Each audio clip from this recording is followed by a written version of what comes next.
broken system, chained and tangled up in lies.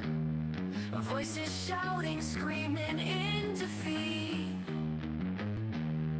Politicians playing games under darkened skies. Hope lost in the dust of the street.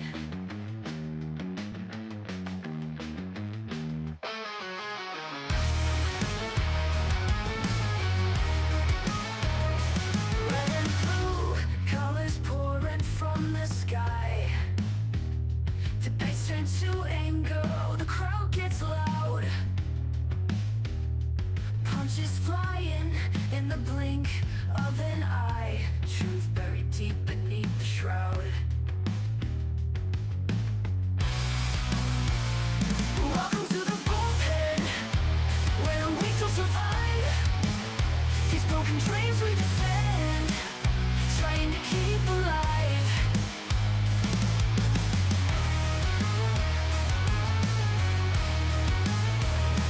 Faces on the screen, flashing perfect teeth. But behind those eyes, just rotting greed. Politicians turn to whispers beneath. They all just get what they need. Whispering conspiracies, drowning in their lies. Echoes of freedom, lost in cries. Spin the wheel of fate, let's see who rise. But this game will bleed you dry. Welcome to the bullpen, where we don't survive. These broken dreams we defend, trying to keep alive.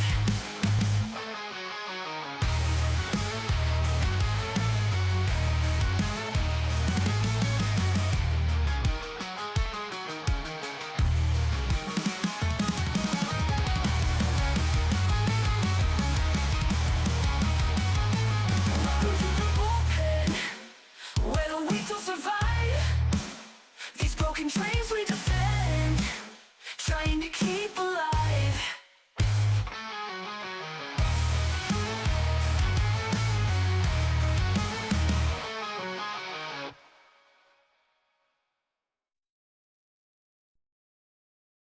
You don't really know when you're doing this because your adrenaline's going. You're trying Right. not to say anything stupid. You don't actually know how it's going, really. Like, I felt pretty good about it, but my wife comes out at the very end, just as sort of like this one final, segment for the TV cameras. Gwen Waltz comes up and my wife comes up, and I look at Usha's face, and I just knew. I was like, holy shit. Nice. We must have done a very good job, because Usha doesn't lie to me, Yeah. and her face especially doesn't lie to me, and I knew that minute that we had had a very good debate. And then, of Nobody course, gives you authenticity like a Exactly. wife. Exactly. Awesome. I mean, I had Exactly a question. right. My question was, how does it feel to kill a man live on stage?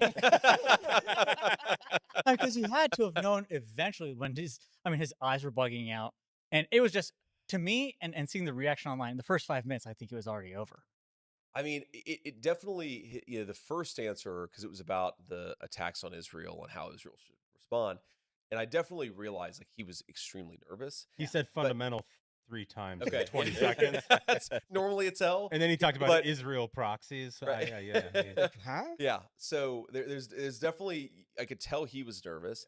But again, you can't really tell how nervous, like, how you're doing, because I'm nervous as hell, right? Yeah. How Really? bad- yeah, oh, absolutely. Like, I get nervous at these things, and so you can't really tell how it's actually going. Like, I didn't think that I had said anything bad. I thought that I had said, in fact, a number of good things. So I did feel pretty good about it. He How should did feel it feel pretty to good. murder a man on stage? How did and get away with it? Your name Yep. is Rolo Tomasi now. Morning, everybody, and welcome to the bullpen, or good afternoon, I guess, in certain areas. The Ruthless guys, that was the first interview that JD Vance did after the debate. If you haven't checked them out, I would say definitely sub to that channel. They're all guys who used to run campaigns in the Republican Party, and they're a fantastic show. They're getting a lot of play with Megyn Kelly has them on all the time. A few other, they get the same type people that Benny Johnson gets on his show. So it was kind of cool. They went for a fishing trip after the debate, in Michigan. So, and I guess JD Vance's son went with them. They didn't catch any fish, so somebody decided to put a frozen fish on the hook so that JD Vance's kid could feel what it was like to actually catch a fish. Well, They that's put a nice. ringer out there in the water. How are you today, Chad? Doing pretty good. I always enjoy when Saturday Night Live is making fun of Democrats more than Republicans as a sign that pop culture wise, we were right in our assessment of what was going to stick from the vice presidential debate, which was I'm friends with school shooters. Yep. Which we've got that clip. Maybe we'll wait a few minutes to do that one. Let the show actually get going before it gets taken down. But we've got that 30-second clip from SNL, so we'll be showing that one soon. But yeah, it's kind of nice that they're finally lampooning the Dems a little bit, and it's not. I mean, it's not a safe time for them to be lampooning the Dems if you're wanting the Dems to win. So that's kind of interesting. Yeah, because at a certain point they have to reflect what the if the overwhelming sense within the culture was that was terrible, Saturday Night Live has to kind of make fun of it at a certain point. They can't get away with avoiding it. Yeah. So if that's what I mean, that's what we're getting. That and the fact that they have Dana Carvey on doing what might be my new favorite Biden impression. Yeah. Like, look here, Jack. What do you say? What do you know? Come on, man. Yep. Well, I mean, let's go ahead and play it. Why not? Give me just a second to get it added.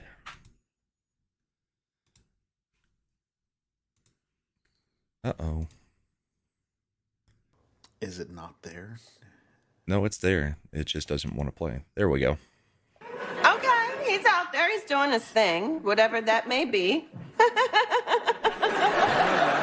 come on, just relax. You haven't had a night off in 3 months. Do you want to watch something less stressful like the Menendez Brothers show? I don't know, Dougie. I kind of wish I had picked Josh right now. Oh, Josh Shapiro? No, Josh. Cabernet. Look, Tim'll be fine. It's not like he's going to say something crazy. I've become friends with school shooters.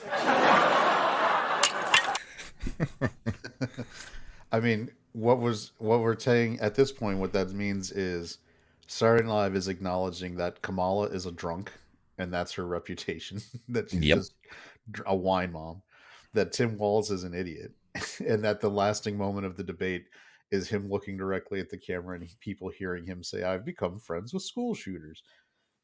Which, when we were doing the live debate, we all caught that immediately. Even with talking going on, we were all just, what? What did he just say? They also made fun of his Tiananmen Square answer, Yep. which was funny because in the Saturday Night Live went with, it was like, how do you explain it? And he's like, well, I think here's where I got confused. I was at Epcot and I was drinking around the world, and I think I just ended up in China. Yep. I'm a knucklehead. I mean, it's his reputation now is for being borderline special needs. So Yeah, and he was on Fox this morning, and Shannon Bream just ripped him apart. She did not let him get away with any of his stupid answers. So, No. yeah, Walz is not a good candidate, but he's also not the top of the ticket. The top of the ticket is even dumber. So they've got a problem, and Yeah. I think we're starting to see the panic set into their campaign. I mean, at the moment, most of the swing states are leaning towards Trump, and Pennsylvania looks like it is solidifying for Trump, which would mean she really has no realistic path outside of cheating to get to the presidency. I know that the grand conspiracy theory now about how they're going to help Kamala involves the hurricane responses, with the fact that the western portion of North Carolina, which is the rural, like Trump 80-20 type zones, Yeah. are where they're providing no assistance. They're not doing anything to help them get up and running. I have friends who have family in the Asheville area, and they still don't even have any kind of power. There's no electricity has not been restored to even the places where it's still livable. And, Yeah. and they're not doing any. On the plus side, we're sending billions to Ukraine and electric transformers and all the kind of equipment we would exactly need right now. Ukraine's getting it, so good for them. Meanwhile, Elon Musk is providing Starlink as best he can to those areas, and that is all in partnership with the Trump campaign. So, yep. And when FEMA's not trying to block the flights, right.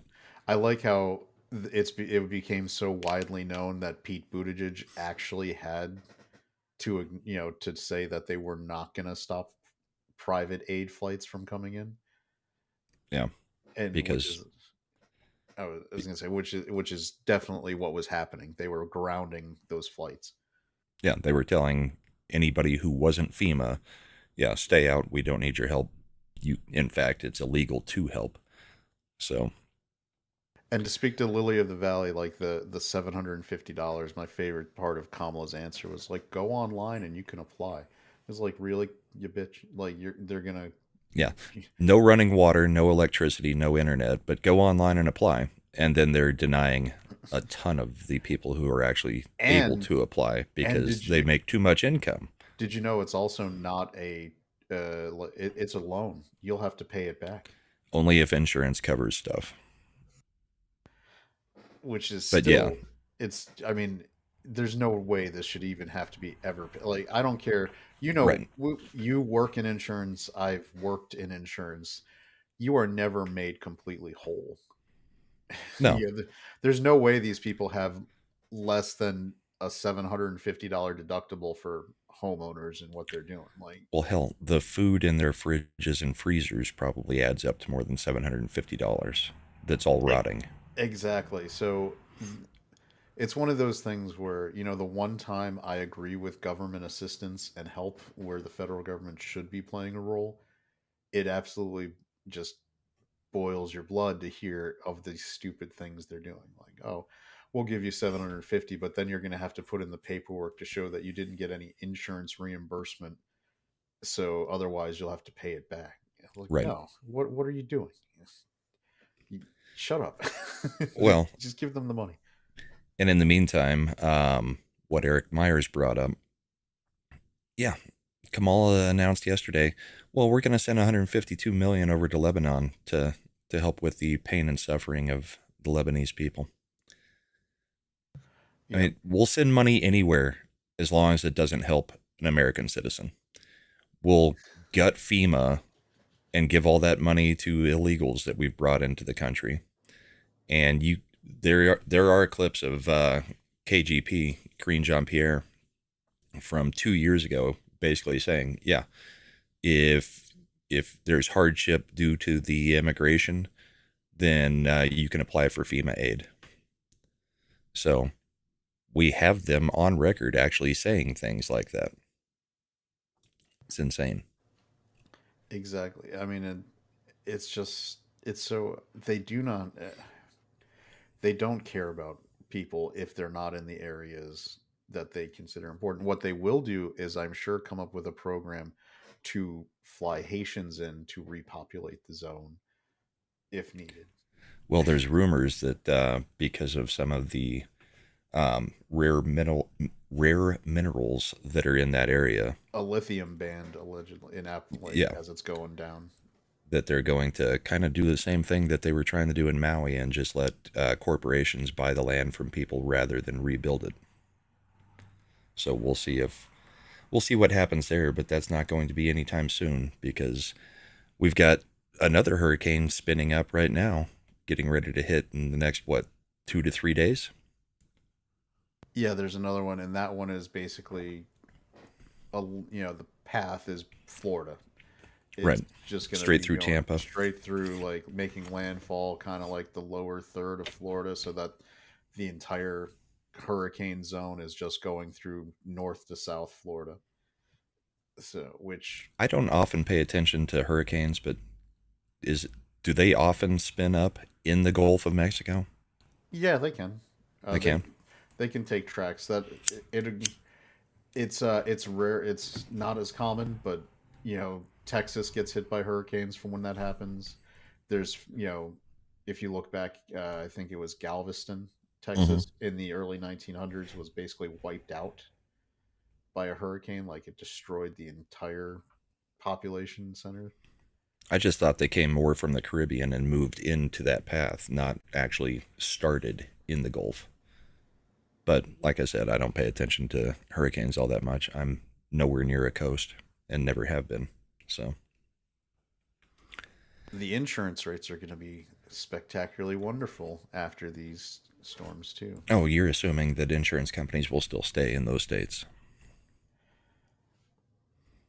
I mean, what we're seeing is companies just being like, no, we can't do it anymore. We're not allowed to charge what we need to, so we can't pay what we have to.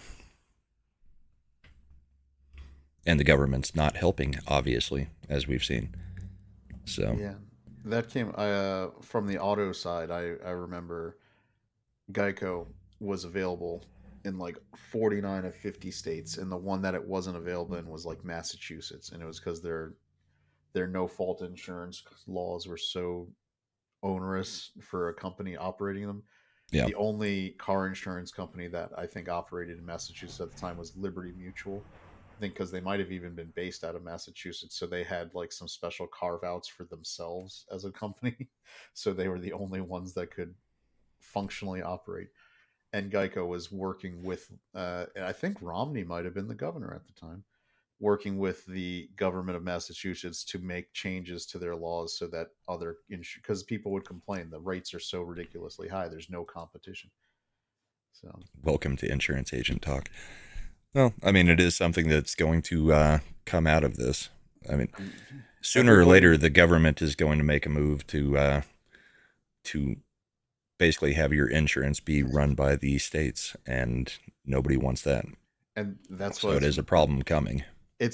Insurance is a leading indicator of the economic opportunity of your state, right? If you're in a state where insurances won't operate, it's an indicator that within a few years you're going to have a lot of business issues, because it's a domino, right? Once insurance gets out and the government has to get into being the insurance company of record. Yep. Then insurance is a way for government to start getting into a lot of shenanigans where if they're going to insure you, you have to start obeying certain rules, right? There's a lot of things where once you take government money, the government can start putting a lot of stipulations on what you have to do to be able to get it. Yeah, I mean, imagine the government in charge of your car insurance, and they put a black box in your car that basically your rates go up every time you're caught speeding, even if it's 2 or 3 over, because they could technically do that. They're the insurance company now. Yep. I mean, let's talk about the Biden-Harris administration. They were trying to propose some rules regarding what they were going to have to put into car. They were going to put, I think, they wanted to put in the stuff for where if you're an alcoholic, you have to be able to blow like zero breathalyzer. They wanted to install that into all new cars as a standard thing. Well, as of 2025, I believe every vehicle is required to have a kill switch. Yeah, the immobilizers. That was another thing that one part of the new electronics is if you're driving by a cop and they've got the master control code, they can just hit a button in your car, just shuts off. It just shuts off, and you got to pull over. And this is why, if you're a conspiracy theorist, electric cars are the panacea for, again, even more control. Everything about an electric car requires it to have computer controls and all these other things. You know what you can't put electronic kill switch on? An old 1980s Ford, because it's just an internal combustion engine. There's no computer equipment installed in it. There's no RAM chips to go bad. I know my brother had bought a new minivan for his family, like right post the COVID lockdowns and things. And that minivan, it was a Honda, and it's supposed to be the best minivan make and model. Was But it a Honda Odyssey? Because Deadpool hates the Honda yeah, Odyssey. it was the Odyssey. But then, after, but remember, he realized the Odyssey goes hard, so he's okay with it. It was a defective RAM chip, and the dealership basically said that the car just wouldn't start randomly. And the dealership was like, it is what it is. We'll have a new part sometime in the next year to replace it, because they're not making replacement part. And he was like, well, fix it. Sorry, we don't have any parts. He's like, well, I can't have my wife and kids driving the family vehicle where it just randomly won't start. Yeah. And that's the kind of manufacturing, and because it's all computerized, you don't have that problem with some of the older ones. And that's why the government wants to put a lot of controls and force you into electric cars, which have all those things. Like, that's a software update. Those things are they're the internet connected, even if you don't have an active connection. Teslas and all those other electric cars, they're always connected to some kind of satellite internet. You might just not be paying to have the service for yourself. Yeah. Well, and look at the what was the Obama movie on Netflix that came out that was basically a Black Swan event. I can't remember the name of it, but we watched it last year, and yeah, one of the scenes is all the electric cars, the Teslas, basically just crashing into each other because they all had the auto drive turned on, and they all just went straight to one point and made this massive pileup to stop any traffic going in or out. Leave the world behind. Yeah, Pinochet's got it.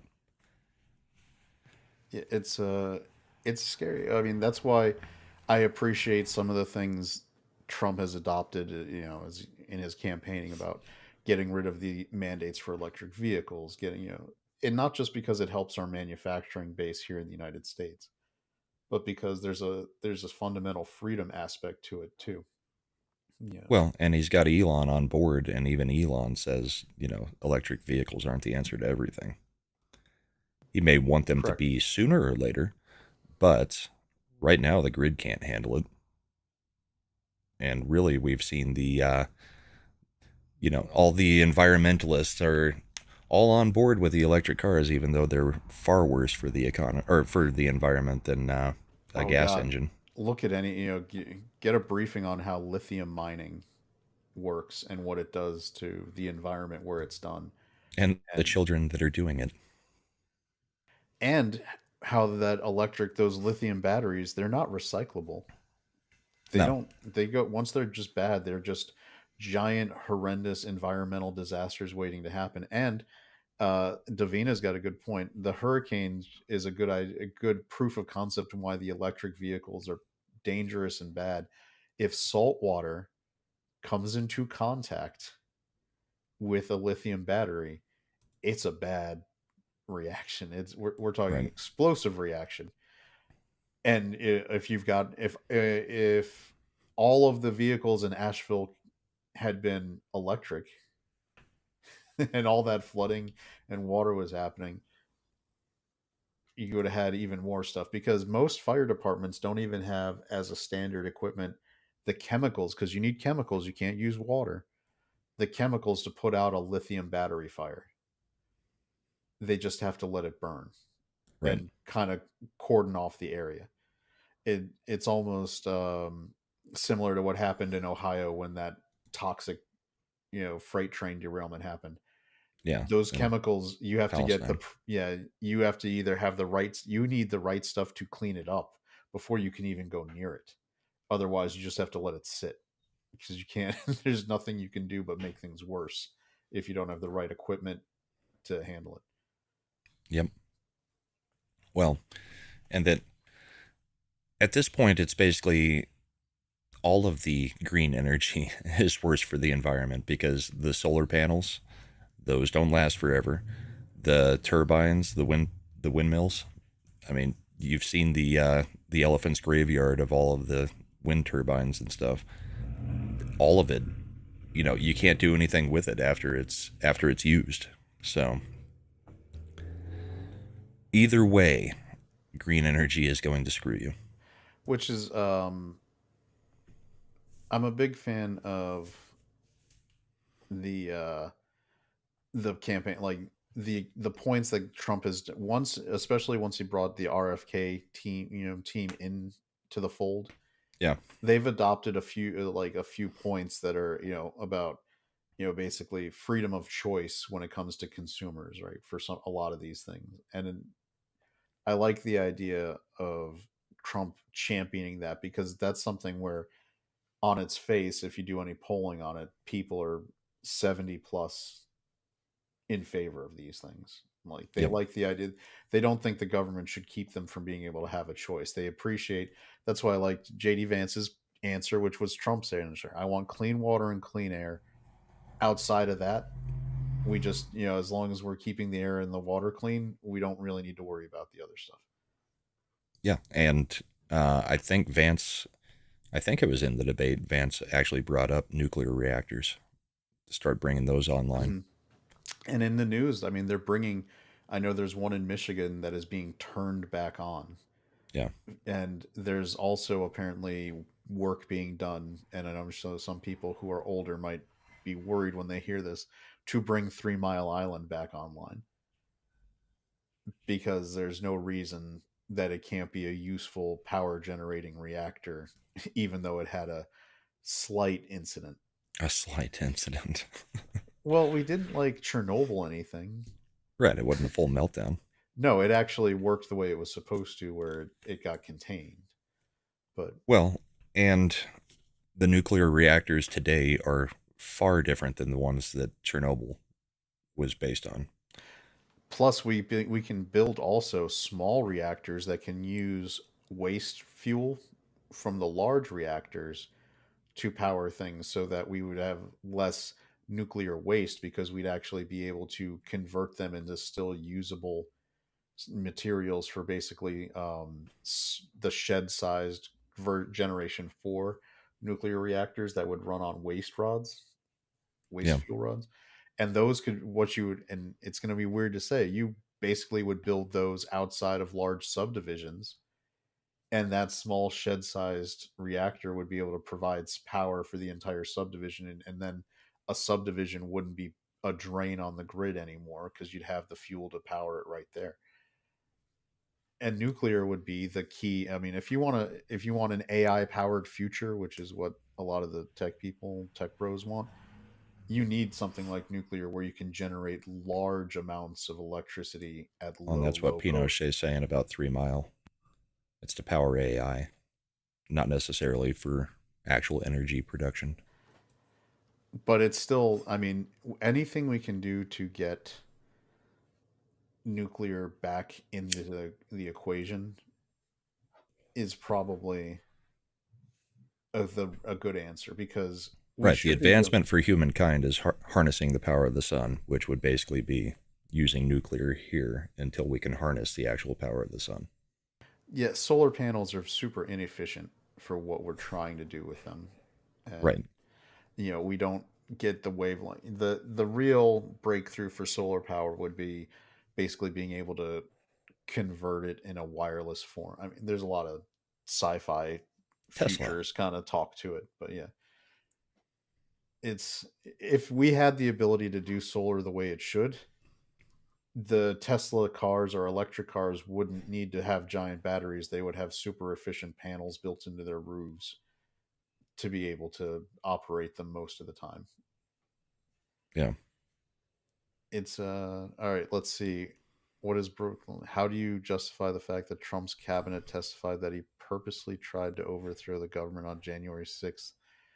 It was his cabinet that told us that. I'm pretty sure that didn't happen, because Pretty sure that comes from the Jack Smith report, which there is only a one-sided conversation happening there, and it's Jack Smith.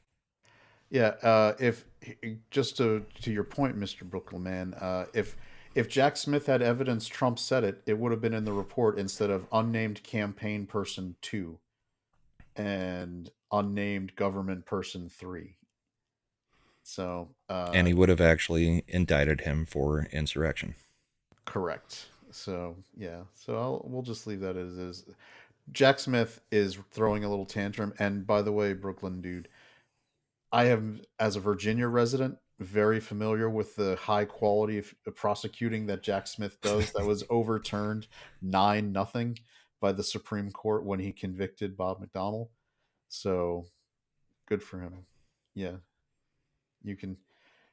Trump evidence came specifically from Trump's candidate. That doesn't even Hearsay is make not sense. evidence. Yeah.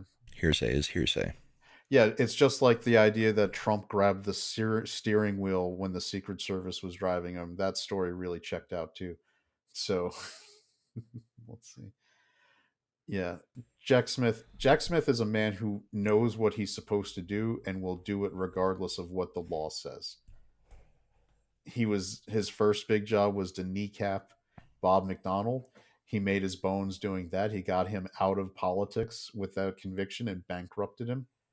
Because I hate to, if you don't already know, getting something appealed all the way to the Supreme Court isn't cheap, and it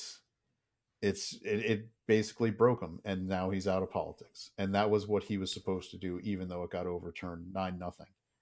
So, yeah. Yep. And we're not saying Trump's cabinet lied about him. What we're saying is Jack Smith made up whatever Jack Smith made up. There's no proof of anything being said. It's all Jack Smith's. There's no chance to respond to it. Trump can't put up a defense for it until a certain time when the case actually moves forward. So I don't buy hearsay. Yeah, a lot of people thought Johnny Depp was completely guilty till someone had to actually cross-examine Amber Heard. And then you're like, oh, she's a lying bitch. Got it. She did take a crap in the bed. She did do all these things, and yeah, so there you go.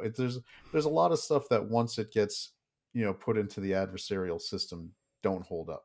You can put a lot of things in a filing. Oh yeah, you can say whatever you want in a filing, but there's no challenging to it. So. Right. All right, let's go to the next clip. It is Scott Jennings, who has been doing great work on CNN lately. We have an old president in office. Okay, so everybody seems to be worried about J.D. Vance and dishonesty, or Donald Trump and dishonesty. I never hear the same concern about Harris and the lies that she tells about Trump, or in Walz himself, who gave the most disastrous response to a question about his own dishonesty about being in Tiananmen Square that I've ever heard in a debate. He also did the same thing with Dana Bash when questioned about dishonesty a couple of months ago. And effectively what he has said is, sorry, guys, I'm too dumb to tell the truth. I mean, he called himself a knucklehead. I have bad grammar. This is a guy who holds himself up to be a school teacher and a coach. Is that the life lesson he's giving the kids that are under his care? Hey, you can lie, and then you can just kind of slough it off as being, too dumb to tell the truth. I think we spend 99% of our time going down rabbit holes about Vance and Trump and honesty in campaigns, and we spend no time at all holding Walz and Harris to the same standard. And I don't understand. And then the panel went nuts. Yeah, because they've never lied about anything. No, it's fantastic what he's been doing over on CNN. I don't know how many clips you've caught of him, but basically he just says what every Republican would say if they were stuck in that position, and he's been doing it very well. It's hilarious. They can't handle it. Any pushback. The problem that Walz has too is this isn't something where he just misspoke once. There's clips of him in Congress, of him giving speeches where he specifically says, when I was in China during Tiananmen Square on this date. Yeah. Or when I was carrying this weapon of war in war. I know. Or he referring to himself as a command sergeant major. Again and again and again, knowing full well he wasn't. These are not, and also he consistently lies about his resume. People who do that tend to do that. He's going back. We think we've talked about it, where even in his first congressional election in 2006, was embellishing that he was winning awards from the Nebraska Chamber of Commerce, and the Nebraska Chamber of Commerce president wrote him a letter, basically saying, you were never given any awards. Please stop saying this on your campaign trail. I've been here 30 years and you've never even been involved with us. Right. which makes sense because why would a school teacher be involved with the Chamber of Commerce and winning awards? That it didn't even pass the smell test. I did love his line about, well, none of my students ever went to an Ivy League college.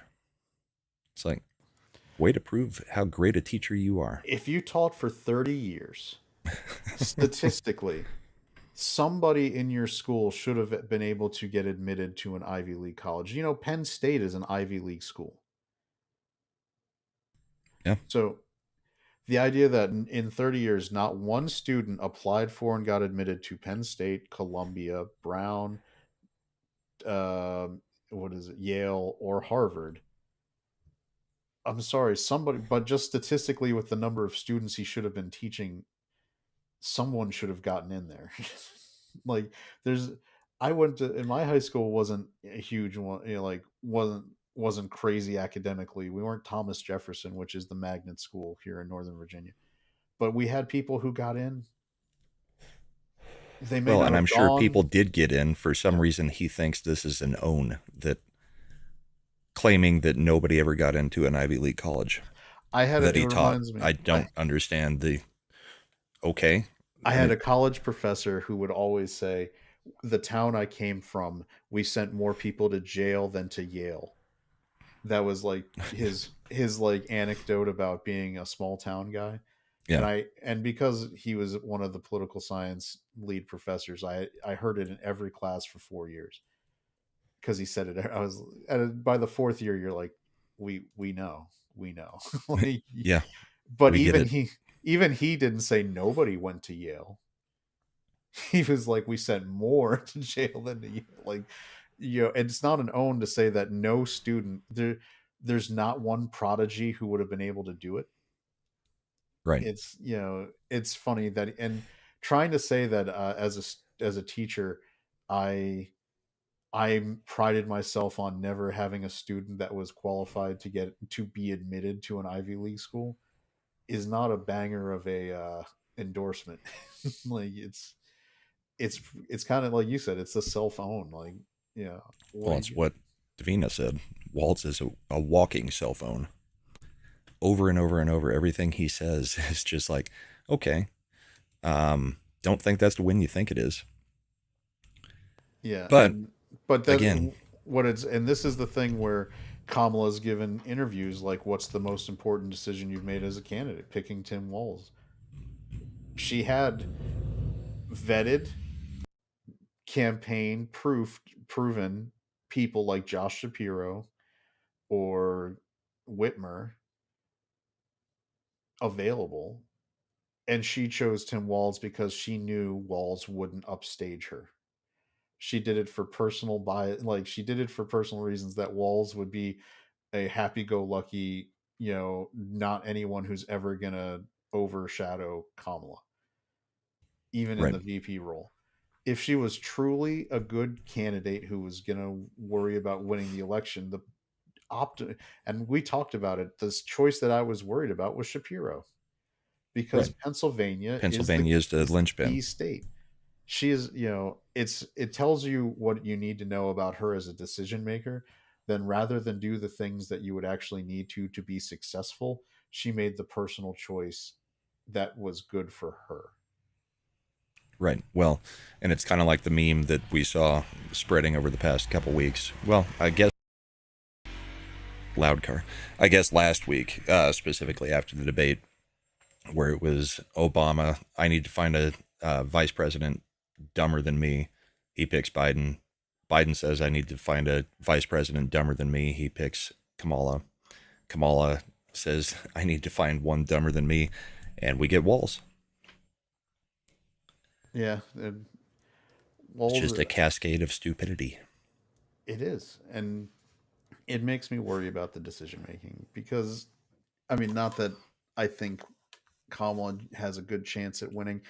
We've talked about why she doesn't bring anything to the table for the coalitions that needed to, be brought back into the table. She doesn't do any, she polls consistently worse than Biden and worse than Clinton. Well, and with she's the still thing- proud about being the last person in the room on the Afghanistan withdrawal. Again, not something you should be saying I'm proud of, because that was an absolute crap show. They screwed up everything possible in that. And she's still saying, yeah, I was in the room. I was the last person in the room. I agreed with everything we did. Stupidity. I mean, if that's the decision making we're going to get, yeah, we can't afford that. I do like that Biden, in a possibly lucid moment, is still throwing Kamala kind of under the bus. When he actually does think a little bit. When he was doing, because it was it was an early afternoon presser, Mm-hmm. back when he probably hasn't sundowned yet, and Joe was like, "There's no daylight between me and Kamala. My decision, my policies are her policies. She's been involved with every single one of the key legislations that we've passed. She's been the determining thing." It's just like, I know that some people on X had redone that with him wearing a MAGA hat as he was saying it, just because it was such a in-kind contribution for Trump to say those things.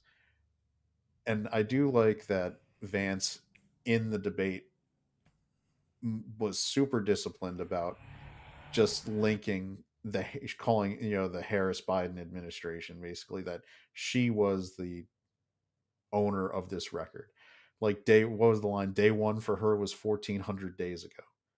Yeah, it was 3.5 years ago. More than that now, but yeah, that was the effective attack from Vance, was linking them together. He didn't have to go after Walz because Walz was going to demolish himself. All Vance had to do was make sure that everybody's certain that Kamala Harris and Biden are the exact same administration. You don't get to say we can't have 4 more years of this when it's you are the this. Yep. And one thing that's one of the things that Trump is different than a disciplined, trained politician is, right? People complain that he doesn't stay on message as well as some of the other guys do. But it's the give and take. Like, Trump attracts people who aren't traditionally excited about politics because he doesn't stay like on message the same way as a trained politician did. JD Vance showed you what a disciplined populist would sound like, which he stayed on message, answered the questions he was the way he wanted to, not necessarily as they were presented to him. So that's why I was like, when we talked about going back before he made the vice presidential selection, JD Vance is the pick when you want to make something a generational movement, because he can basically learn from Trump about the populist doctrines and then move forward and possibly have another 8 years of it in office, executing in a disciplined way.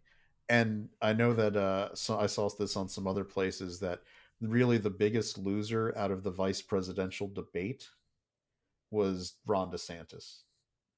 Correct. Because the JD Vance that showed up there is clearly our front runner number one for the Republican nomination in 2028, barring events that could derail his ascendancy over the next 4 years. That kind of thing just locks in that he's the guy that speaks to the MAGA movement, and and can revitalize them and keep them in the fold for when the next Republican primary is. And DeSantis just never excited them. He didn't capture them in the primary here for 24, and there's nothing that he looks like he would be able to do to, at this point, wrest that kind of spot from Vance going into the open primary in 28. Well, he was monumentally bad as a campaigner. I mean, I like DeSantis, but he was horrible at campaigning. He's awkward. He doesn't have good visuals. I mean, I wouldn't mind him running, but I think at this point, yeah, we've got a situation where it is, Vance is is what's going forward. And that's why I like it. Oh, got a Rumble rant came in. Yep. Pinochet for $5 over on Rumble. Living in VA, do government employees in the Beltway understand or talk about how much the American people despise them? There is sentiment around the country. In crisis, those employees are expendable.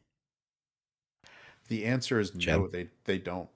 They think they are, having grown up here and lived here most of the adult life, the average government worker is more in tune with almost the Marie Antoinette mind of logic about the flyover state people.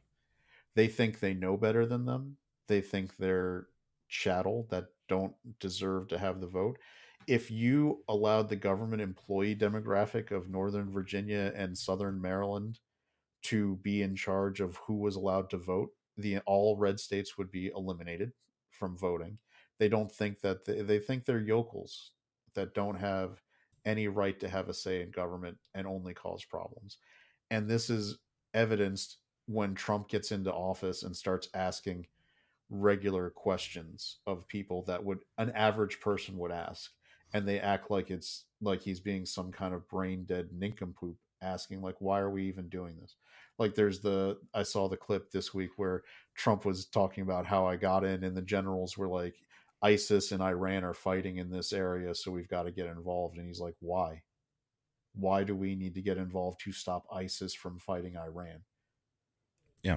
And the generals were acting like he was crazy for saying that, when every rational, regular thinking American would say the same thing. Why would we get involved with our enemy fighting our enemy? They can go do that. It's like in the 1980s when Iraq was getting at war with Iran. Why would we get involved to stop that or do anything? Let them be at war for 10 years.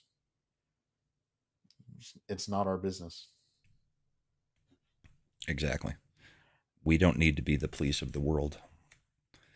I mean, that's one place where I don't go full libertarian, because I don't think we need to be completely separate, but we definitely don't need to be involved in every conflict on the planet. Well, there's also a way to be involved in a conflict that is actually in the vital national interests of the United States Right. without nation building. 1990, the first Gulf War, as prosecuted by the first Bush, was actually a masterclass in how to do it right.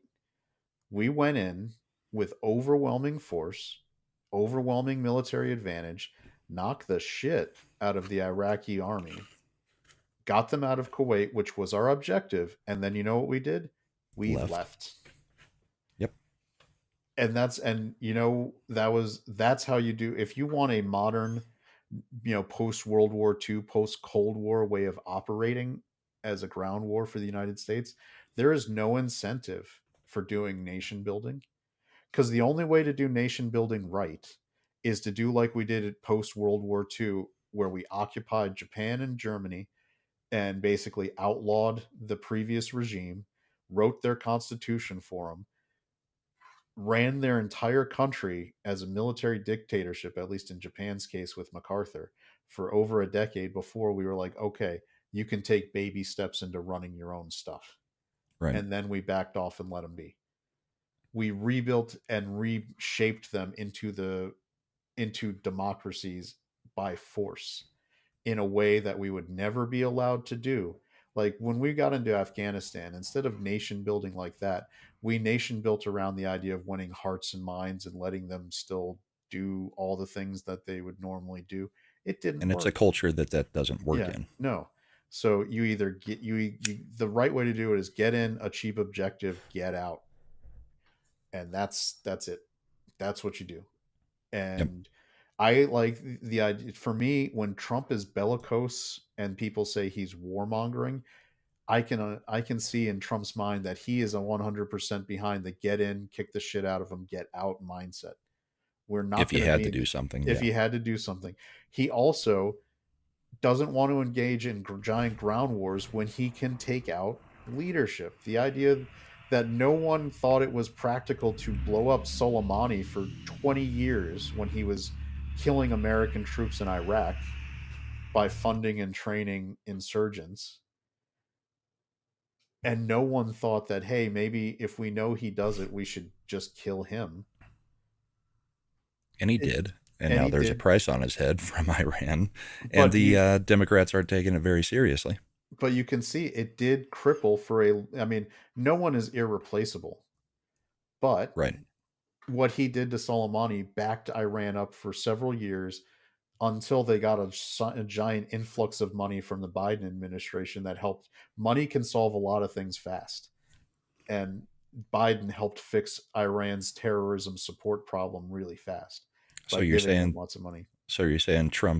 um, Trump was more effective at stopping it than, say, Kamala with this answer? The message to Iran. Don't. As President Biden said, just don't. Exactly. One word. Pretty straightforward. I'm going to bomb the shit out of them. It's true. I don't care. I don't care. They've got to be stopped. Exactly. That's why, the story that came out with how he was when Kamala was getting mad at him for negotiating with the Taliban, who effectively controlled Afghanistan and who was going to take over.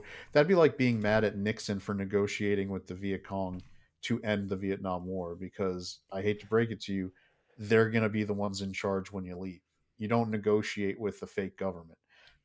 So the person you negotiate for your exit of Afghanistan is going to be the power center when you leave, and that was the Taliban. So that's who you negotiate with. Right. But what he did was, and we've talked about it, he gave the satellite reconnaissance of the head of the Taliban and said, if any American dies, you die. And then goes, go ahead and negotiate, and walked out of the room. Yep. And no American was attacked during that whole 18-month period. Exactly. It's peace through strength. I mean, it's always worked. There's no reason that it won't work going forward, but you actually have to have the strength. So $5 more from Pinochet's helicopter tours over on Rumble.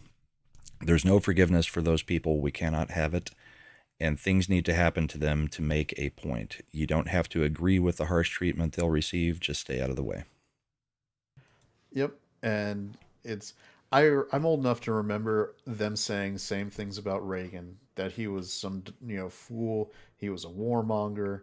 He was an idiot. The stuff he was proposing to do with the subject matter experts in our government were coming out before the 1980 election saying that if you elect Reagan, we're going to end up in World War III, because there's no way that he understands how to deal with Russia.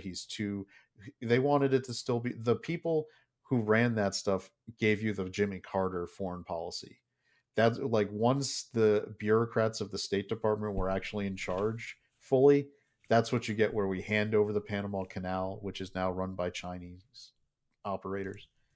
We give, we start just backing away from all our allies that were, defending our vital national interests in the Middle East and other places. And it projects weakness, and it basically creates an air that revolution or wars are ripe to pop up in. Right. Iranian Revolution happened because Carter was weak and he didn't support the Shah. And we've been paying for that since it happened. For most of our lives. Yeah. If not all of our life. Exactly. I still think that sometime between now and Trump getting inaugurated, I put the odds at greater than 70% that China invades Taiwan. Because Correct. if they're not going to want to do that under Trump's watch, but if they've already taken the territory, there's not much you can do. I mean, taking it back is, as much as I love defending, Taiwan as a free state, I would hesitate to say it's worth the American lives it would take to retake the island if it was captured. It's not. I don't think it would be worth it for me. I'm actually shocked that they didn't do anything yet. I thought it would be within months of the Russia-Ukraine start. I think there was obviously nothing stopping them. Nothing stopped Russia. Yeah, I think they're holding out that if a Kamala Harris administration gets in, they've got their sweet time to kind of build things up and be, right, really which ready. Is why countries like Iran are fully behind Kamala Harris's campaign. Yep. And it's not a good idea. $5 more from Pinochet's helicopter tours. Our State Department destroyed Trump's deals. Rob Malley is directly responsible for emboldening Iran. Tom West is responsible for giving $40 million weekly to families of GWOT terrorists. Our vets, nada. Yeah, I mean, there was the whole thing about, well, it was Trump's plan on the Afghanistan withdrawal. No, Trump had conditions. What Biden did was another loud freaking motorcycle. What Biden did was literally, don't care about the conditions. We want a photo op before 9/11. And that's how you get what we got is just absolute chaos and 13 American soldiers dying during that withdrawal. And that doesn't even mention the number of people that we left behind that were assisting us over in Afghanistan. When did Elon finish the acquisition of X? 2022, I think. Or maybe early 2023. Concluded October 2022. Okay. So, but he started it in April of 22. When did we get out of, when was Afghanistan? That was also 2022 in June or July, I believe. Or was it 2021? Trying to think. Trying to get to the actual specific date because time has condensed so much in the past 5 to 6 years. Because I feel like I think it was in 22 because I know that it was covered extensively. The United States completed their withdrawal from Afghanistan in 2021. Okay. So yeah, it was summer of 2021. It was one of the first things that they decided to do. Yeah. I don't know. I mean, obviously there's no way to know exactly what tweaked Elon into doing it. But seeing probably that stuff happen and then seeing the way the press covered for it. Like you had the mainstream media doing the full court press. They covered the initial, like when things happen, they'll give maybe that first 24 to 48 hours like a little bit less biased coverage because it's just covering breaking news. Yeah, just showing video. And then they just switched the spin.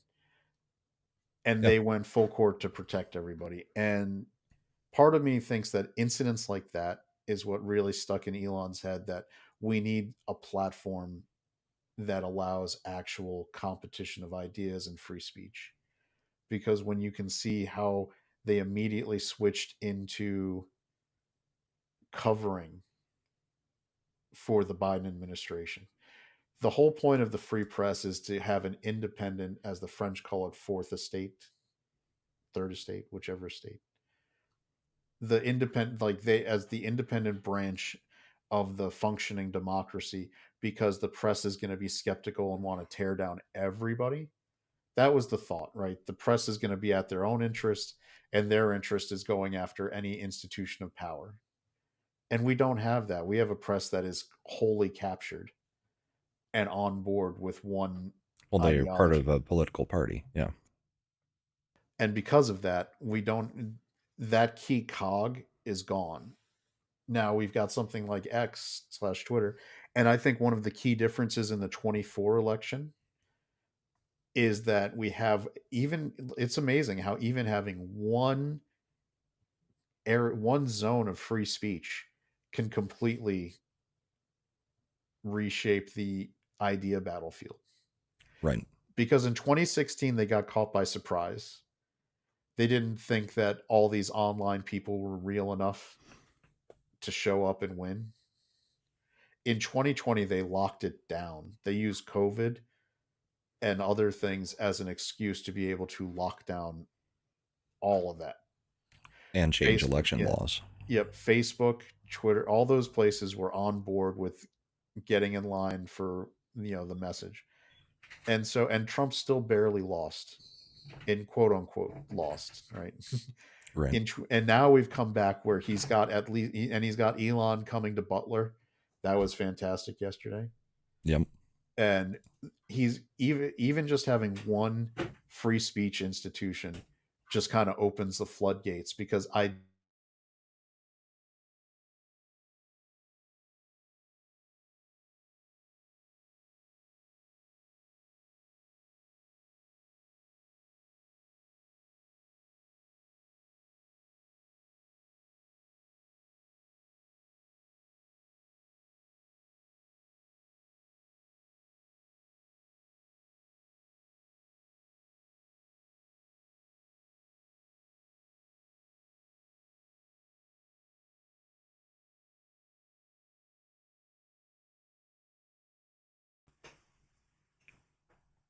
All right. guess I had a little think we're glitch back. right there. Yeah, that was interesting. I don't know. It said we were syncing. Yeah. All right, is everybody hearing us back now? Seems like it.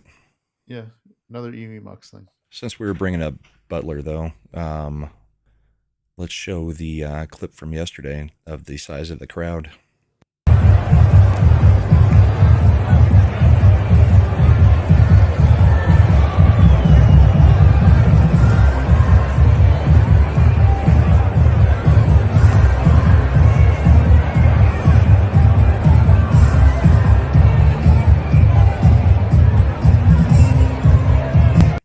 Did you see Trump's opening line? Let me pick up where I left off. Yeah. As I was saying. Yes. Yeah. As I mean, was saying, and then he's got the graphic chart. up on the screen of the same chart that he was going to be talking about when the shots rang out. And we saw that the Secret Service is now able to stand on sloped roofs. They can stand now on slope roofs. They got an update. They got the OSHA certification, apparently. Yeah. Which is nice that our guys are capable of standing on a roof with a slope of about 4%. Yep, they had the roof covered this time. Why can't you set your snipers up that way? There is a gentle slope there. Cheadle should have been fired. She shouldn't have been allowed to resign. Yeah, if she there's definitely issues, because by letting her resign, she keeps some protections for her pensions and other things. Right, and she should have been fired immediately. But she was allowed to resign because she was following directives, and she was the one that got to go to be the one who fell on the sword. And she's Jill Biden's friend. Good friend. Yeah, she's, like, if we were doing that SAT question, like, Cheadle to Jill Biden is Dana Walden to Kamala Harris. Yeah, pretty much. One runs the Secret Service, one runs ABC. ABC. So, I mean, in that regard, Kamala has kind of an upgrade in what your bestie can do for you. To a degree, I guess. Yeah. Well, I shouldn't say that, because if Jill's bestie had really delivered what they wanted, Joe could probably still run, because Trump would have been out of the picture. Yep. So, what else happened this week? We had the debate. We had. Let's see. So yeah, we had the debate. That was Tuesday. We've had the Butler. Butler yesterday. The lead up to Butler yesterday was kind of dominating stuff. I know Trump did some more events and was doing some stuff. I haven't seen. Kamala had her brain fart when her prompter went out. Yeah. Which was a fun one. Her prompter goes out for 32 seconds, and she just starts repeating the same line. 32 days we're going to do this, right? In days of 32 we'll be there. 32 days, 32. Yep. I wish I had grabbed that clip, but I couldn't find it again last night. She was like, I feel like I would love to know if Kamala Harris is kind of like Ron Burgundy, where if you just type it on the prompter, she'll say it. Like, if you start typing things out, like, go F yourself, Michigan. Yep. And her and Joe both. I mean, we saw Joe read off of the teleprompter whatever they put into it. Yeah, I know we got the other clip on the local news of Kamala just getting stumped when someone was asking her about how Trump says they haven't done anything to help anybody in the last 4 years, and she blamed, well, that's really Trump's fault. It's Trump's fault. Right.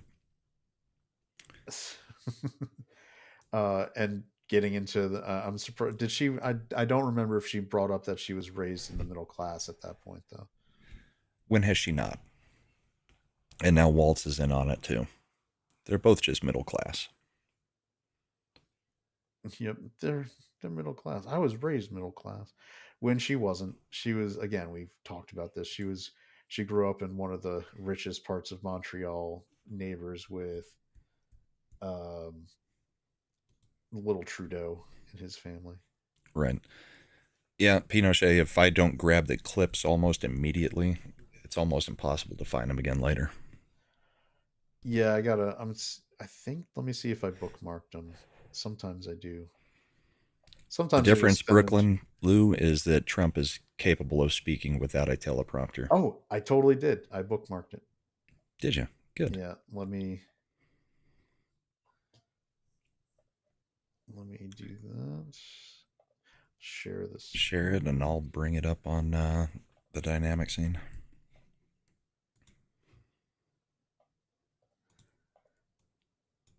There we go. Yep. Remember his number? 32. Today we got 32 days until the election.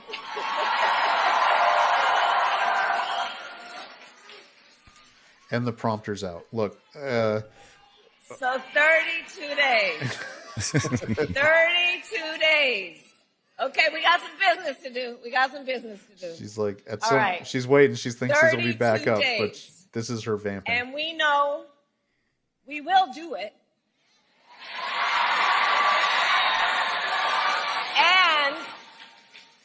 And this is going to be a very tight race until the very end. This is going to be a very tight race until the very end. We are the underdog, and we know we have some hard work ahead. Remember his number? 32. Yeah, so I think that's when the prompter came back for it. She finally got the prompter back. All right, let's get back on script. I did. You know what? I found the. I had bookmarked that one too. Okay. Let's get it in position. Yeah, the meme. Yeah. I need a VP dumber than me. I need a VP dumber than me. I need a VP dumber than me. This is the final form of that dumb VP. Yeah, Pinochet's right. When you're currently in power, you can't be the underdog. Let's see. This was September 28th. So this was last week. I did think Zachary Levi coming out full Trump was unexpected. I've seen, there's been clips of him now doing that. He's basically nuked his Hollywood career for at least the time being. For the time being. Yeah. Yeah, Levi came out, and then he did some stuff with, what was it, last Sunday? Yeah, Dave Tulsi Rubin, and, Russell Brand, Tulsi, RFK, basically, Levi, and a few others. The big tent of freedom as the idea, right? There's different people coming at it from different perspectives, which is why I know we've talked a little before about how it's right to be suspicious when people are coming from full-on Democrat backgrounds and where you can trust them. That's why you put them in the places where it suits their real freedom agenda. For me, Tulsi, DOD, freedom agenda. You put somebody like RFK into health and human services because he's about health and food safety, and the more I hear about it, the more I know my wife listens to Jillian Michaels, who you wouldn't think has gone full red pilled because she's a media personality. She's a lesbian. She's got all these check marks where you'd think she would be leftist, but apparently COVID in California broke her in terms, and red pilled her out the nth degree. She's done some interesting interviews. She with had Matt Sage Walsh Steele. on. Yeah. So For she those was, that don't know who she is, she was one of the judges / trainers on The Biggest Loser. Yep.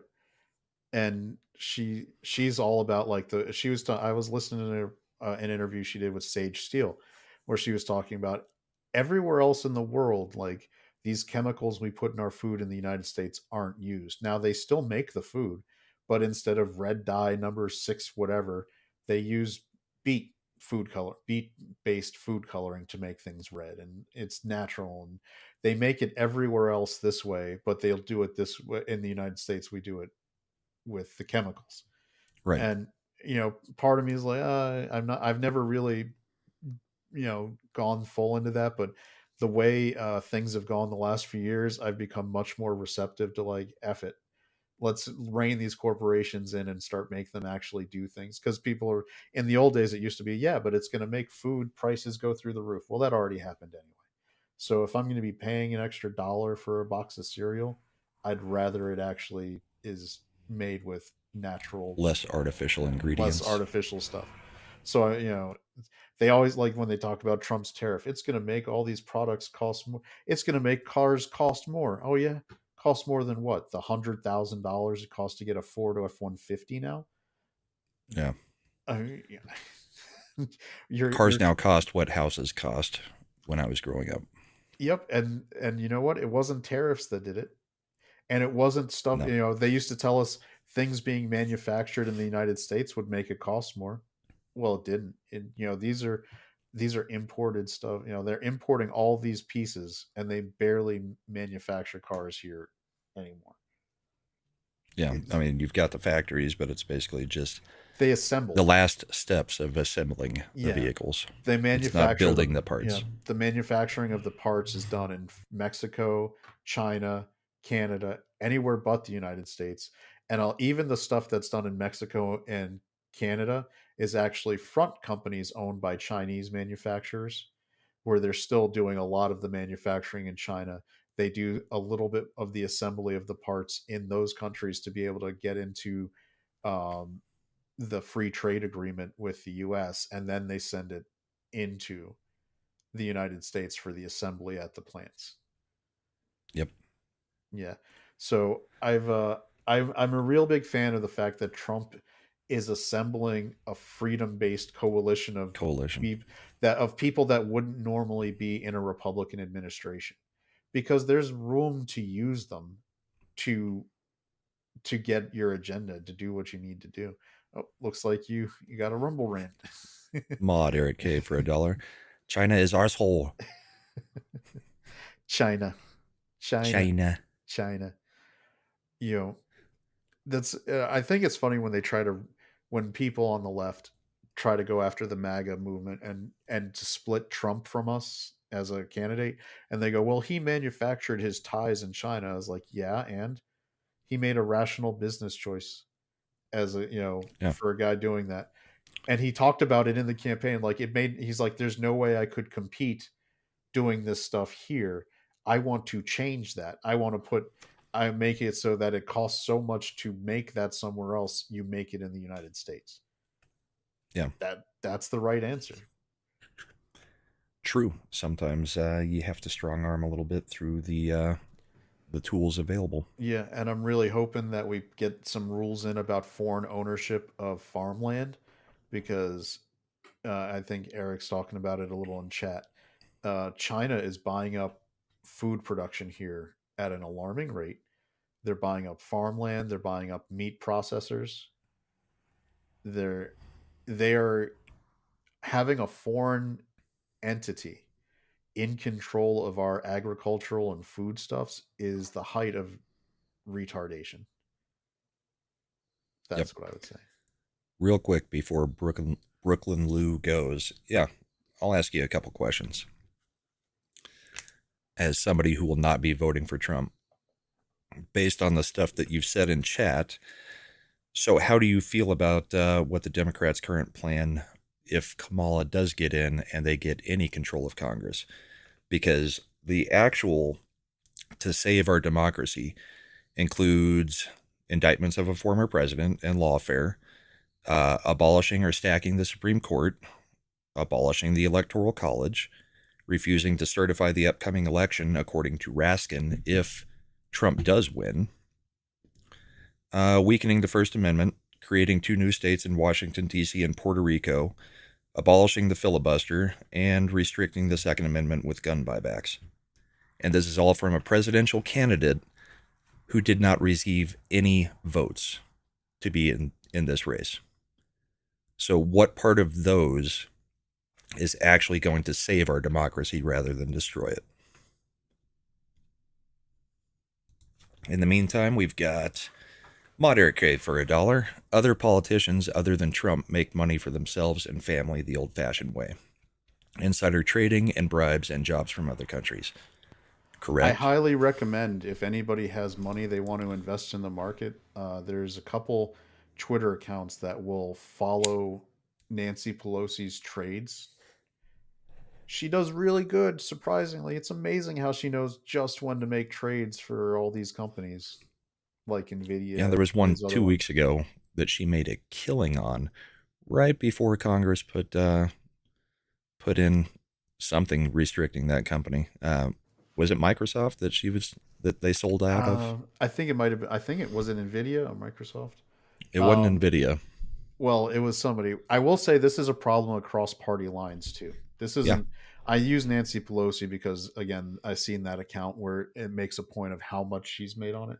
But Republican congressmen Way have too done many it. politicians become millionaires on a salary that you can't become a millionaire on. Yeah, congressmen, senators making. It was Visa.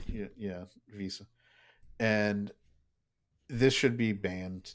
Like, the only politician in my lifetime who's ever lost income being a politician was Trump, and they've made a point of trying to destroy his business just for running for office. It's, if you want an idea about that, it's just it's crazy to look at how they've gone after his family and his business for being what was a fairly successful president, even by the most unflattering estimates of his presidency. Economically, no one said he wasn't successful, right? Like in the independent stuff. So a couple Rumble rants came in for you. Yep, Pinochet for $1. I want democracy destroyed. We are a republic. And Moderate K for $1. Do not forget Kamala's tax on unrealized gains. So your house goes up $100,000 in a year, you need to come up with that tax money. I mean, they're starting it with $100 million being where they're actually talking about, but everybody knows it's always just a slippery slope to get more taxes. I would refer everybody to go look up how they sold the income tax amendment when it got passed. That it's only going to ever apply to the top 1% millionaires at the time in 1913, millionaires in America, and it didn't take long for everybody to be paying income tax. Not long at all. So unrealized gains, and if you think the unrealized gains is on its own not a big problem, bear in mind they're going to be coming for your 401ks, because that's the number one pot of unrealized money. They've been wanting it for years. Liberal think tanks have been coming up with ways to tax 401ks that they haven't passed, but they've been talking about that for 20 years. So yep, and that will absolutely destroy a free market. It looks like if you were taxed on something, unrealized gains is literally unrealized gains where you do not have the actual cash flow. How are you supposed to pay taxes on something that you haven't cashed in? You either have to take a loan or sell off everything. It will kill the market. And she wanted to also increase straight capital gains. So to give people an idea of what that means is investment is done with post-tax dollars. You're investing your extra funds into something. So it's already been taxed. Then they tax you on capital gains, which are the earnings you make when you sell something that you bought into. So if you buy stock at 50 and it goes up to 100, you've made $50, and you'd be roughly right now you pay about 25% capital gains. It's I think 23, but you'd be paying $11.50 of that $50 gain. So you'd only gain $38.50. Right. But what they're talking about now is adding a middle step, right? You get taxed on your income before you buy the stock. Then you'd buy the stock. The stock goes up to $100. So you've on paper made 50. So what they would do is tax you on that unrealized gain. So in the middle step, they'd be taxing you on paper what you would make if you sold it. And then say that thing goes back down to only $22. You'll have been paying taxes on it at 50 for possibly several years by the time you finally sell it at $22 and pay the taxes on the capital gains for the $2 you've made on it. And if you do the math on how much you've paid in taxes in those intervening years before you actually sell it, you may have been paying more in taxes than you ever make in actual gain from this stock. And that's what Kamala is trying to sell. That if she does this, somehow it won't keep people from investing. I hate to break it to you, but people who have that much money are very rational about their money. And if they look at something where they have the possibility of paying nothing but taxes and not actually earning anything, they will not be investing in that. They'll just pull the money out. Yeah, they'll go invest in some other country because China's got a stock market too, and Japan's got a stock market, and all these other places got stock market, and multinational companies can move money and they keep it out. It's called offshoring. They offshore the money so they don't have to pay taxes on it. They will find some other country will pass laws to be more friendly to business so they get all those monies. Singapore, some of these other Asian countries that are built to be very friendly financial havens. Tax shelters. Yep. Well, the Caribbean will magically start being the biggest international banking center again. And what happens when you've paid on all these unrealized gains, paid taxes on them for years and years and years, and then that stock tanks? Are you getting a credit on your taxes for everything that you've already paid? Because unrealized gains can immediately turn into nothing or negative if the stock does tank at some point. So we got a couple more Rumble rants. Do you want to pull up the polling while I'm going through these? Because we're getting to the end. Pinochet for $1. You can listen to The Creature from Jekyll Island for free on YouTube, unfortunately. And Tina Bojan for $1. The progressive mentality of punishing the success through taxes only feeds mediocrity and complacency. Mediocrity and complacency. Reading like Gary or comics. All right. Let's pull up the polling for the week. Yep, so we've got our newest polls, which if you look, Rasmussen was the one that is the one that ended nearest to our actual date, which was they finished on the 2nd, which would have been the day after the vice presidential debate also. So they're still at Trump +2. They do their polling on a weekly basis, so you can see they're fairly consistent with what they're doing. It's been Trump +2 basically the last 3-4 weeks. Now, on the other hand, we've got some newer ones. NPR, Marist, PBS is Harris +2. Emerson, which is not a Trump-friendly poll generally, has Harris +1. Let's see if I can find the last time Emerson put a poll out. The last Emerson one was a Harris +2. But that was done back at the beginning of September. Yeah, way back Trump there. Harris +4 back in August. So if you're looking on a like poll basis, if you wanted to even pull up Emerson, she's gone from +4 to +2 to +1 in this same poll. Right. Which is, again, these are the national polls. And to give our historical context, at this same time in history, October 6, 2020, the average of polls was Biden +9. And in October of 2016, it was Clinton +4. and Harris is barely at a little over 2. If we and past his prologue until it isn't, if we look at the polling, how far off polling was by the time we got to the actual election, what this would indicate is a actual result of Trump plus 2 or 3, because they're generally off 4 to 5 points. And this is not even counting and looking at some of our individual states. Yeah. Emerson, again, not a Trump friendly poll, is pulling Arizona's plus 3 Trump, Insider Advantage plus 1. USA Today had Trump plus 6. Nevada, which is interesting in that it's a steadily, outside of the Bloomberg outlier, which was Harris plus 7, it's been a relatively close race within margins of error.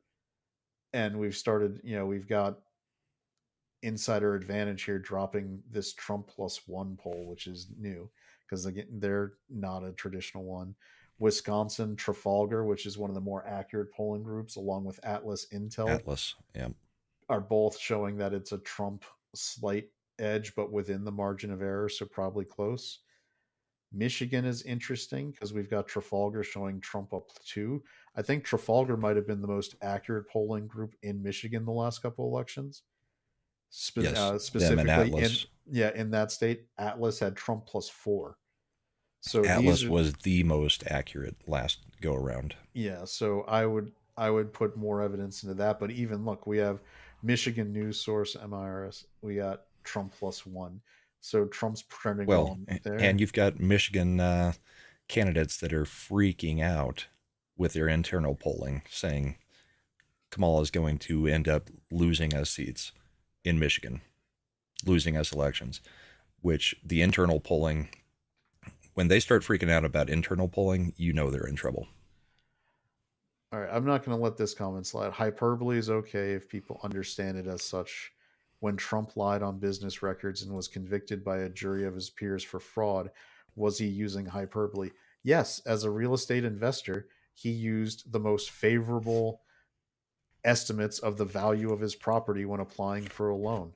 That much is like not every other investment. Yeah. It's done on every single loan application. Now, I don't know if Brooklyn Lou has ever purchased a home, but just like when you purchase a home, the bank doing the mortgage writing sends an independent appraiser to make sure that the value of the home that you're purchasing matches up with what they think it's actually worth before they'll write a mortgage. This bank, Deutsche Bank, had independent appraisers who testified in court in this case saying, no, we didn't take Trump's word for it. We independently assessed it at what we thought it was worth. And we agree that the value of his properties is sufficient for the rate and the loan that we're giving him, and we'll go ahead and give him the loan. That is normal. They have their own internal underwriting. Yep. They don't just give a loan based off of what somebody says. They verify.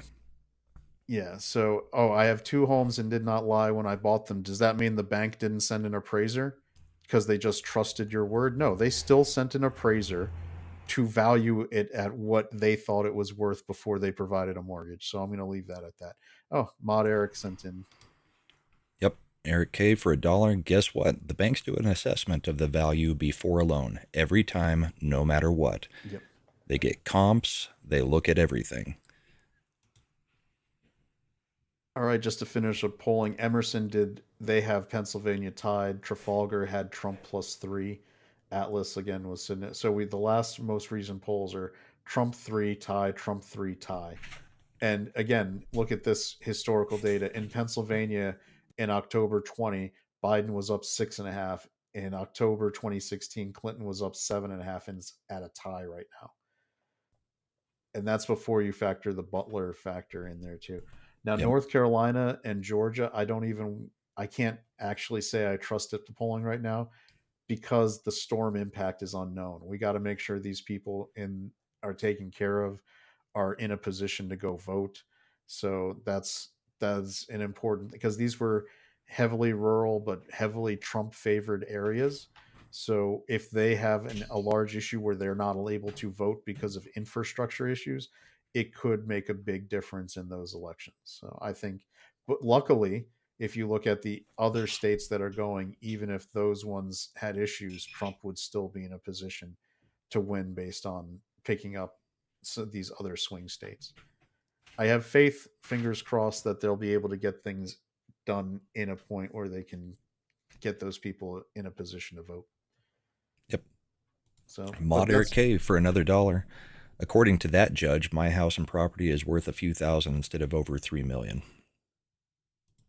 Yep. So I think the polling's looking pretty solid, and it's probably a good place to wrap up the polling. We covered all that, including Yeah, the and states. just to mention it, Polymarket is actually showing Trump up, and now they're doing, they're not rounding numbers anymore for some reason. Now that Trump is showing on top, the current numbers are 50.6 for Trump over 48.4 for Harris. Nice. Bad take, Bojan. I used to be a mortgage underwriter. No bank will lend you more than your house is worth. It's lending, not gambling. See, I know. It's how we do it. And lawfare is lawfare. You have that case in New York with New Yorkers being the jury. You can't even find people that would vote for Trump in New York in mass numbers. So, yeah, lawfare stuff doesn't really fly here. Nobody else is prosecuted for this ever, so I really don't care what the outcome was. So, Chad, what do you got coming up this week? Well, let's close it out. If we're back to doing our Tuesday gaming, we'd be doing some of that. Tuesday on this channel here, we'll do some gaming. On the Ascendant Art channel, which me and Slender Dad co-host, we're going to have our normal Ascendant Art podcast Friday, 9 p.m. Eastern. We had a great show with Script Doctor joining us last week on Friday, along with Brahma and Mad before he Irish goodbye to, and peaced out because he was bored with the conversation. But it was a good time, and I think we'll have another good show. I don't know who will show up aside from the regulars, but even if it's just the regulars, we always have fun. So that's the Ascendant Art podcast here on YouTube. If you search for it, please drop a like or subscribe. We're trying to get our sub numbers up. We're getting a good watch hour. We got a good fan base who stick with us every show. It means we're doing some good content, but we want to grow so we can hopefully get to the same level as Brahma here on his channel, where he's actually got enough subs and just needs the watch hours for monetization. Yep, we're getting there. We're under 200 hours definitely at this point. Just waiting for the 5-day, rolling average to actually show up there. But I think we're somewhere around 100 hours needed, maybe 150. So we will see. But as for me, I think I will maybe be on Culture Casino's channel tonight, and then Monday and Thursday I'm on with Comics Division. Tuesday night we got the gaming stream. Wednesday we've got a Christian panel, and Friday Ascendant Art. Saturday, Bourbon and Boarding has come back. So we had 2 games last week because they did the international series in Prague. So we've had 2 games in the NHL. The rest of them kick off, I believe, Tuesday. So the NHL will get into full swing. If you like hockey, come check that out Saturday nights. And then we're back here Sunday morning for the Bullpen. So hope everybody has a great week and a great Sunday. We will catch you all later. Here's an intro for an outro.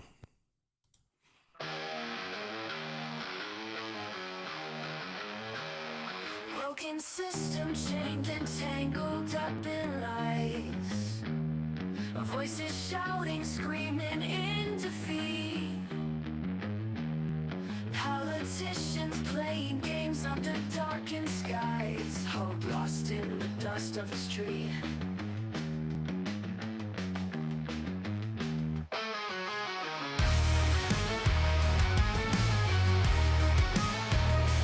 Red and blue colors pouring from the sky.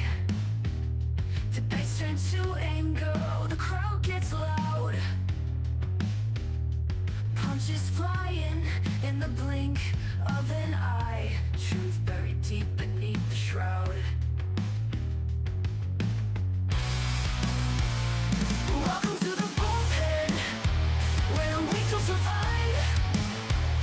Broken dreams we defend, trying to keep alive.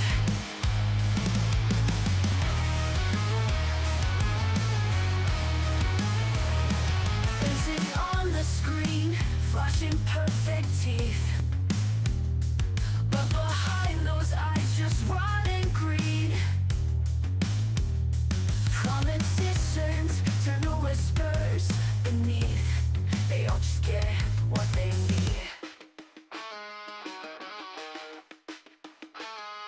Whispering conspiracies,